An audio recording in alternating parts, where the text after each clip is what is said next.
Makrifat sebagai jalan rahmat, Syekh Siti Jenar. Pernahkah kita mendengar ayat Al-Quran yang artinya, tiadakah kami mengutus engkau kecuali untuk menjadi rahmat bagi seluruh alam? Ya, Islam itu rahmat bukan hanya untuk manusia, tapi untuk alam-alam lainnya seperti flora dan fauna beserta lingkungan hidupnya. Namun dalil itu sekarang ini tinggal longsongnya belaka. Mengenai rahmat ini, ada yang bertanya kepada saya, mengapa saya tidak menonjolkan Nabi Muhammad, tapi justru menampilkan Syekh Siti Jenar. Tampaknya penanya lupa bahwa saya menampilkan Syekh itu adalah wujud keteladanan Nabi Muhammad. Di Jawa lah, Kanjeng Nabi Muhammad jelas tokoh teladan di zamannya. Justru keteladanan itu yang diwariskan oleh Nabi Muhammad SAW. Nah, di Jawa keteladanan itu ditampilkan oleh Syekh Siti Jenar. Rupanya keteladanan Syekh ini disalahpahami oleh banyak pihak sehingga Syekh dianggap biang kerok yang merusak ajaran para wali yang berpihak pada pemerintahan Demak. Mengapa hal demikian itu bisa terjadi?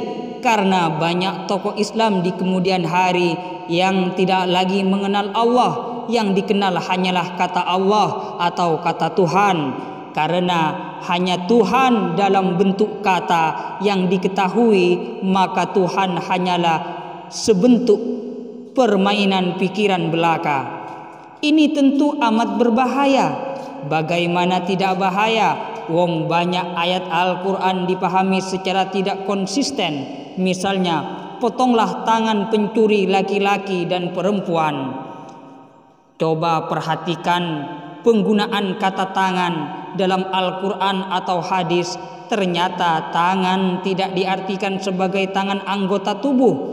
Untuk hadis yang menerangkan tangan di atas lebih baik daripada tangan yang di bawah, tidak diartikan secara literal.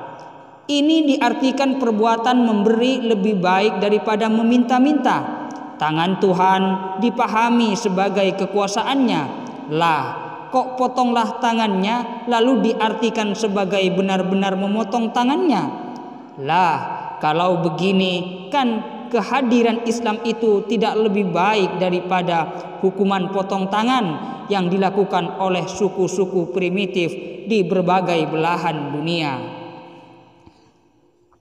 Agama adalah roh bagi kehidupan. Oleh karena itu, dalam sebuah hadis disebutkan bahwa agama itu hanya bagi orang yang berakal dan tiada agama bagi orang yang tidak menggunakan akalnya. Maka sejatinya tampilan luar suatu agama tidak boleh mengungkuh rohnya. Kalau roh kehidupannya terbelenggu, ia akan bergerak sebagai mayat hidup. Bila mana orang beragama seperti mayat hidup, pasti mereka menakutkan. Karena itu, jangan heran bila agama di zaman sekarang ini tampak menakutkan dan tidak menenangkan.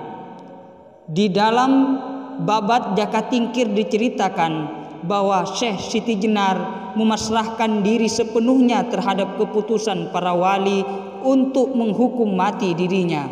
Tapi ada yang aneh, kepada yang terlepas dari badan itu mampu bicara dan memanggil semua darah yang menyembur itu untuk kembali lagi ke tubuh dan tak boleh ada yang masih tercecer.